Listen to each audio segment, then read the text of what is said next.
Jubilee hills లో బాలికపై అత్యాచారం దారుణమని ఎమ్మెల్యే రఘునందన్ రావు అన్నారు. దోషులను కాపాడేందుకు ఎంఐఎం టీఆర్ఎస్ పెద్దలు యత్నిస్తున్నారని ఆరోపించారు. రేప్ ఘటనపై సిబిఐ విచారణ జరిపించాలని డిమాండ్ చేశారు. విచారణ పూర్తి అయ్యే వరకు హోంమంత్రిని తొలగించాలన్నారు. హోంమంత్రి మనవడి బ్యాచిలర్ పార్టీ వల్లే రేప్ ఘటన జరిగిందన్నారు. సీసీ ఫుటేజ్ బయట పెట్టాలని డిమాండ్ చేశారు. పబ్ లోకి మైనర్ ను ఎలా అనుమతించారు అని ప్రశ్నించారు. ఘటనపై ట్విట్టర్ పక్షి కవిత ఎందుకు కూయడం లేదు అని రఘునందన్ ప్రశ్నించారు. తెలంగాణ నుంచి రాజ్యసభ సభ్యులుగా దీవకొండ దామోదరరావు, పార్థసారథి రెడ్డి ఏకగ్రీవంగా ఎన్నికయ్యారు. రాజ్యసభ నామినేషన్ల ఉపసంహరణ గడువు నేటితో ముగిసిపోయింది. దీంతో 2 స్థానాలకు టీఆర్ఎస్ అభ్యర్థులైన దామోదరరావు, పార్థసారథి రెడ్డి మాత్రమే బరిలో మిగిలిన వారి ఎన్నిక ఏకగ్రీవమైంది. 2 సభ్యులు రాజ్యసభకు ఎన్నికైనట్లు ఎన్నికల రిటర్నింగ్ అధికారి ధృవీకరణ పత్రాలు అందజేశారు. సూర్యాపేట జిల్లా తుంగతుర్తి గ్రామంలో పేరుకుపోయిన సమస్యలను పరిష్కరించడమే పల్లె ప్రగతి లక్ష్యమని ZP chairperson Deepika Yugandharao committee శాసన సభ్యులు గాదరి కిషోర్ కుమార్ అన్నారు. మండల పరిధిలోని వెలుగుపల్లిలో మొక్కలు నాటి 5వ విడత పల్లె ప్రగతిని ప్రారంభించారు. అనంతరం మండల కేంద్రంలోని మండల ప్రజా పరిషత్ కార్యాలయంలో పాఠశాల విద్యార్థులకు కావాల్సిన ల్యాబ్ మెటీరియల్ ను సుమారు 21,50,000 నిధులతో పాఠశాలల ప్రధాన ఉపాధ్యాయులకు పంపిణీ చేశారు. గోనె సంచులలో అయితే సాధారణంగా వస్తువులు సరుకులు తరలిస్తాము. ఇక్కడ కనిపిస్తున్న గోనె సంచులలో వస్తువులు సరుకులు కాదు, సాక్షాత్తు సజీవంగా ఉన్న తాబేళ్లు. అల్లూరి జిల్లా చింతూరు మండలం లక్కవరం రేంజ్ పరిధిలోని తులసిపాక చెక్ పోస్ట్ వద్ద డిఎస్ఓ సాయిబాబా ఆదేశాల మేరకు ఎఫ్ఆర్ఓ శ్రీనివాస్ రెడ్డి పర్యవేక్షణలో అటవీ సిబ్బంది గస్తీ నిర్వహిస్తుండగా ఒడిశా నుండి ఆంధ్రప్రదేశ్ కి మినీ వ్యాన్ లో లేస్ ప్యాకెట్ల మాటల తాబేళ్లను అక్రమంగా తరలిస్తూ అటవీ శాఖ అధికారులకు దొరికిపోయారు. 1 కాదు 2 కాదు 36 సంచులలో 648 తాబేళ్లను తరలిస్తూ అటవీ అధికారులకు చిక్కారు. ఇక హన్మకొండ జిల్లాలో పోలీసులు రైతులపై ప్రతాపం చూపారు. ల్యాండ్ పూలింగ్ కు వ్యతిరేకంగా ఆయనవోలు మండలం పేరుమల్లగూడెంలో ఎమ్మెల్యే ఆరూరి రమేష్ నిలదీసిన రైతులపై 3rd డిగ్రీ ప్రయోగించారు. విచక్షణ రహితంగా కొట్టి దూషించిన ఆయనవోలు ఎస్ఐ భరత్, సిఐ విశ్వేశ్వర్ పై చర్యలు తీసుకొని న్యాయం చేయాలని సిపి తరుణ్ జోషిని కలిసి ఫిర్యాదు చేశారు. బాధిత రైతులకు రైతు కార్యాచరణ కమిటీ ప్రతినిధులతో పాటు కాంగ్రెస్ జిల్లా అధ్యక్షులు నాయని రాజేందర్ రెడ్డి బాసట కలిగించారు. మర్రిపాడు మండల పరిధిలోని పడమటి నాయుడుపల్లి గ్రామ అడవిలో కుంటా చిన్నయ్య అనే వ్యక్తిపై ఎలుగుబంటి దాడి చేసిన ఘటన నెల్లూరులో వెలుగు చూసింది. నాయుడుపల్లికి చెందిన కుంటా చిన్నయ్య 2 రోజులుగా తన గేదెలు కనిపించకపోవడంతో వాటిని వెతికేందుకు తెల్లవారుజామున అడవికి బయలుదేరి వెళ్లాడు. వెతుకుతున్న క్రమంలో ఎలుగుబంటి చిన్నయ్యపై దాడి చేసింది. కేకలు వేయడంతో అటుగా వచ్చిన ఓ వ్యక్తి చిన్నయ్య దగ్గరకు పరిగెత్తడంతో ఎలుగుబంటి అడవిలోకి పారిపోయినట్లు బాధితుడు తెలిపాడు. ఆగస్టు 7న రాష్ట్ర వ్యాప్తంగా కళ్యాణమస్తు కార్యక్రమం నిర్వహించనున్నట్లు తిరుమల తిరుపతి దేవస్థానం చైర్మన్ వైవి సుబ్బారెడ్డి పేర్కొన్నారు. ఆగస్టు 7న ఉదయం 8 నుంచి 8:15 మధ్య వివాహాల ముహూర్తం నిర్ణయించనున్నానని తెలిపారు. కలెక్టర్, ఆర్డీఓ ఆఫీసులో వివాహాలకు రిజిస్ట్రేషన్ చేసుకోవాల్సి ఉంటుందన్నారు. ఇతర రాష్ట్రాలు ముందుకు వస్తే అక్కడ కళ్యాణమస్తు నిర్వహిస్తామని వైవి సుబ్బారెడ్డి వెల్లడించారు.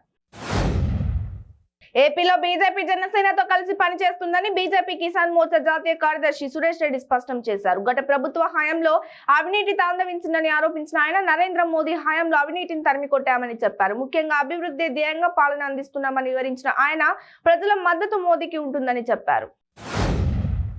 యాదాద్రి భువనగిరి జిల్లా చౌటుప్పల్ మున్సిపాలిటీ కేంద్రంలో అధికార పార్టీకి చెందిన కొందరు కౌన్సిలర్లు, నాయకులు ఎటువంటి అనుమతులు లేకుండా లక్షల రూపాయలు విలువ చేసే ప్రభుత్వ స్థలాలను, వివాదాస్పద స్థలాలను ఆసరాగా చేసుకుని కోట్ల రూపాయలు సొమ్ము చేసుకుంటున్నారని, యథార్థంగా అక్రమ నిర్మాణాలు చేపడుతున్నారని ప్రజలు వాపోతున్నారు. ప్రకాశం జిల్లా మార్కాపురం మండలం తిప్పాయపాలెం గ్రామ సమీపంలోని జాతీయ రహదారిపై రోడ్డు ప్రమాదం చోటు చేసుకుంది. మార్కాపురం మండలం మాల్యవంతునిపాడు గ్రామానికి చెందిన దంపతులు ఉపాధి హామీ పని కోసం తిప్పాలపాలెం వెళ్తూ రోడ్డు దాటుతున్న క్రమంలో బొలెరో వాహనం ఢీకొట్టింది. ఈ సంఘటనలో భార్య రమణమ్మ అక్కడికక్కడే మృతి చెందారు. భర్త వెంకటరెడ్డి పరిస్థితి విషమంగా ఉండడంతో నర్సరావుపేట ఆసుపత్రికి తరలించారు. నల్గొండ జిల్లా మునుగోడులో నిర్వహించిన సిపిఐ 22వ జిల్లా మహాసభలకు మాజీ పార్లమెంట్ సభ్యులు సురవరం సుధాకర్ రెడ్డి, రాష్ట్ర కార్యదర్శి చాడ వెంకటరెడ్డి, రాష్ట్ర సహాయ కార్యదర్శి పల్లా వెంకటరెడ్డి హాజరయ్యారు. ఈ సందర్భంగా సిపిఐ నేతలు మాట్లాడుతూ రాష్ట్రంలో ప్రజా వ్యతిరేక పాలన సాగుతుందని, రానున్న రోజుల్లో ప్రజల సమస్యలపై సిపిఐ పార్టీ తరఫున పోరాటం చేస్తామని తెలిపారు. పరిశ్రమల భద్రతపై సమీక్ష చేసినట్లు మంత్రి గుడివాడ అమర్నాథ్ తెలిపారు. అనకాపల్లి బ్రాండెక్స్ సంస్థలో విషవాయుల లీకేజ్ ఘటనపై కూడా ఆరా తీసినట్లు తెలిపారు. ముఖ్యమంత్రి జగన్ ఆదేశాల మేరకు క్షతగాతులకు అన్ని సేవలు అందిస్తున్నామని, పోరస్ కంపెనీ నుంచి విషవాయువు వెలువడినట్లు నిర్ధారణ అయినట్లు సమాచారం ఉందని, ఈ విషయంలో బ్రాండెక్స్ కు ఏమాత్రం సంబంధం లేదని, ఈ కంపెనీ గెట్ అనుకొని పోరాస్ ఉండడంతో విషవాయువు వ్యాపించి ఉండవచ్చనే అంశంపై స్పష్టత రావాల్సి ఉందని అన్నారు. ఇక ప్రపంచంలో తీవ్రవాదులు ఉగ్రవాదం ఉండడానికి వీల్లేదని తీవ్రవాద సంస్థ అల్ ఖైదా వ్యవస్థాపకుడు ఒసామా బిన్ లాడెన్ చెప్తే ఎలా ఉంటుందో సుమారు 43,000 కోట్లు దోచుకొని 34 కేసులతో జైలుకు వెళ్లిన మన ముఖ్యమంత్రి రాష్ట్రంలో అవినీతి ఉండకూడదని చెప్తే అలాగే ఉంటుందని తెలుగుదేశం పార్టీ పోలిట్ బ్యూరో సభ్యులు మాజీ మంత్రి చింతకాయల అయ్యన్న పాత్రుడు ఎద్దేవా చేశారు. హైదరాబాద్ కేపీహెచ్బీలో మంజినా మెజెస్టిక్ కమర్షియల్ లోని క్రమ్ బస్తీ పబ్ లో మాదాపూర్ ఎస్ఓటి పోలీసులు తనిఖీలు నిర్వహించారు. పబ్ లో యువతులతో అర్ధనగ్న నృత్యాలు నిర్వహిస్తున్నట్లు గుర్తించారు. అంతేకాకుండా పబ్ యాజమాన్యం పరిమితికి మించి డీజే సౌండ్ తో పబ్ నడుపుతోందని పోలీసులు తెలిపారు. ఈ పోలీసుల దాడిలో భాగంగా పబ్ లో 9 మంది యువతులు, మేనేజర్ ప్రదీప్, డీజే ఆపరేటర్ ను అదుపులోకి తీసుకున్నారు. ఇక పల్లె ప్రగతి పేరుతో ప్రభుత్వం సర్పంచ్లను ముంచిందని, అభివృద్ధి కార్యక్రమాలు చేసి పనులకు బిల్లులు ఇవ్వకపోవడంతో సర్పంచ్లు అప్పులు ఊబిలో కూడిపోవాల్సి వచ్చిందని సర్పంచ్లు మండల సర్వసభ్య సమావేశం నిరసన వ్యక్తం చేశారు. ఈ సందర్భంగా రాష్ట్ర సర్పంచ్ల ఫోరం కార్యదర్శి మాట్లాడుతూ రాష్ట్ర ప్రభుత్వం వైకుంఠధామం, ప్రకృతి వనం, హరితహారం కార్యక్రమంలో ఖర్చు చేసిన బిల్లులు మంజూరు చేయాలని కోరారు. ఏలూరు జిల్లా విజిలెన్స్ ఎస్పీ కర్ణం కుమార్ ఆదేశాల మేరకు ముదినేపల్లిలోని విజయలక్ష్మి ఫెర్టిలైజర్స్ లో ఎస్ఐ రంజిత్ కుమార్ తనిఖీలు చేయగా 34.7 మెట్రిక్ టన్నుల ఎరువులను అదనంగా ఉన్నాయని గుర్తించారు. వీటి విలువ సుమారు 6 లక్షలకు పైగా ఉంటుందని అన్నారు. వీటితో పాటు 2 రకాల పురుగు మందులు ఉన్నట్లు గుర్తించామన్నారు. తిరుపతి జిల్లా గూడూరు పట్టణంలోని ఐసిడిఎస్ రోడ్ లో ఉన్న మైథిలి హాస్పిటల్లో పెను ప్రమాదం తప్పింది. గ్రౌండ్ ఫ్లోర్ లో ఉన్న విద్యుత్ మీటర్ల దగ్గర విద్యుత్ షార్ట్ సర్క్యూట్ కారణంగా ఒక్కసారిగా అగ్గి రాజుకుంది. దీంతో గ్రౌండ్ ఫ్లోర్ లో స్వల్పంగా మంటలు, దట్టమైన పొగ వ్యాపించడంతో అందరూ ఆందోళనకు గురయ్యారు. గ్రౌండ్ ఫ్లోర్ లో విద్యుత్ మీటర్లు ఉన్న చోట భారీ శబ్దం వచ్చి హాస్పిటల్లోని అన్ని అంతస్తుల్లోనూ విద్యుత్ సరఫరా ఆగిపోయింది. ఇక టీడీపీ జాతీయ ప్రధాన కార్యదర్శి మాజీ ఎమ్మెల్సీ బీద రవిచంద్రని పోలీసులు అరెస్ట్ చేశారు. మాచర్ల నియోజకవర్గంలో హత్యకు గురైన టీడీపీ కార్యకర్త కన్సర్ల జలయ్య కుటుంబాన్ని పరామర్శించడానికి ఆయన వెళ్తున్నారు. అద్దంకి నియోజకవర్గం సంతమాగలూరు వద్ద పోలీసులు అడ్డుకున్నారు. రవిచంద్రని అరెస్ట్ చేసి వినుకొండ పోలీస్ స్టేషన్ కి తరలించారు.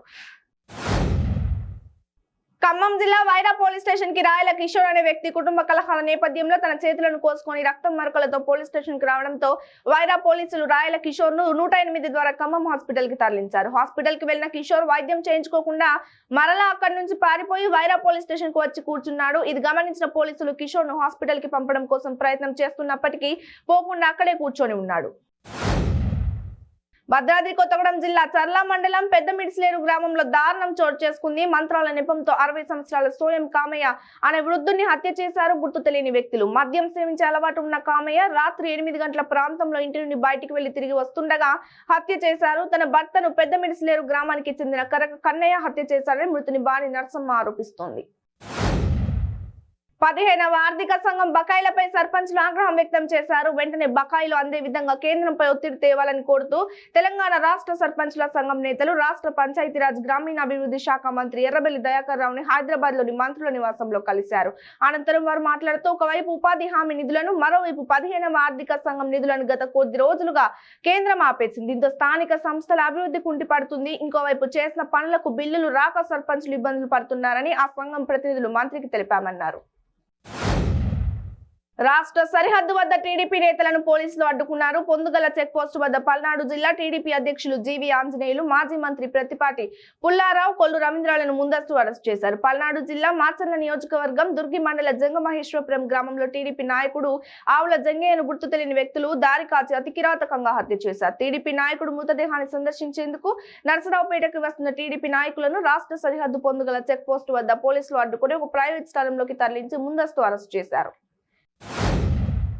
ప్రపంచ పర్యావరణ దినోత్సవ కార్యక్రమాలలో భాగంగా బెంజ్ సర్కిల్ నందు పెయింట్ యువర్ సిటీ కార్యక్రమం ఏర్పాటు చేశారు. కార్యక్రమంలో విజయవాడ నగర మేయర్ రాయన భాగ్యలక్ష్మి పాల్గొన్నారు. ఈ సందర్భంగా ఆమె మాట్లాడుతూ విజయవాడ నగరాన్ని కాలుష్య రహిత నగరంగా తీర్చిదిద్దేందుకు కృషి చేస్తున్నామని, ఇందుకు నగర ప్రజల సహకారం కూడా అవసరమని ఆమె తెలిపారు. భావి తరాలకు కాలుష్య రహిత నగరాన్ని అందించాలంటే ప్రతి ఒక్కరిపై బాధ్యత ఉందని మేయర్ గుర్తు చేశారు.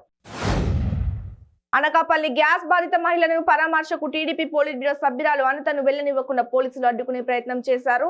దీంతో ఆమె పోలీసులపై మండిపడ్డారు. నోటీస్ ఇవ్వకుండా ఎలా అడ్డుకుంటారని, నేను ఎక్కడికైనా వెళ్లే హక్కు నాకు ఉందని మీరు ఎలా అడ్డుకుంటారని నిలదీశారు. ప్రజల తరపున ఏ సమస్యలు వినా ప్రశ్నిస్తామని, పోలీసులు ఎన్ని కేసులు పెట్టినా భయపడే పరిస్థితి లేదని ఆమె అన్నారు.